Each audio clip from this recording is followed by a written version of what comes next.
Malappuram Tirurangadi sub R T ഓഫീസിന് കീഴിൽ വ്യാജ ആർസികൾ നിർമ്മിച്ച കേസിൽ ഓഫീസിലെ ഉദ്യോഗസ്ഥരുടെ സഹായം ലഭിച്ചെന്ന് പ്രതികളുടെ മൊഴി. മുഖ്യപ്രതി നിസാറാണ് പോലീസിന് മൊഴി നൽകിയത്. കേസിൽ പ്രതികളായ 3 പേരുടെ അറസ്റ്റ് പോലീസ് രേഖപ്പെടുത്തി.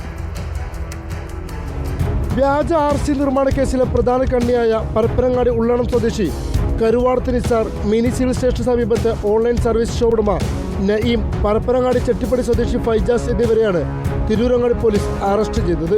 നിസാറിൽ നിന്ന് വാഹനവും പോലീസ് പിടിച്ചെടുത്തു.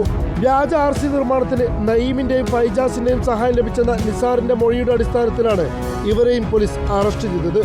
ഇവരുടെ ചമ്മാട്ടയും ചെട്ടിപ്പടിയിലെയും കടകൾ പോലീസ് അടച്ചുപൂട്ടുകയും ചെയ്തു.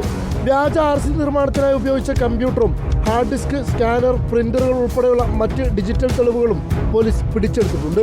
താനൂർ ഡിവൈഎസ്പി വി ബെന്നിയുടെ നേതൃത്വത്തിൽ ഇവരുടെ ഷോപ്പുകളിൽ പോലീസ് റെയ്ഡ് നടത്തി അടച്ചുപൂട്ടിയിരുന്നു. തട്ടിപ്പിന് തിരൂരങ്ങാടി സബ് ആർ ടി ഓഫീസിലെ ഉദ്യോഗസ്ഥരിൽ നിന്ന് സഹായം ലഭിച്ചുവെന്ന് മുഖ്യപ്രതിയായ നിസാർ പോലീസിന് മൊഴി നൽകിയിട്ടുണ്ട്.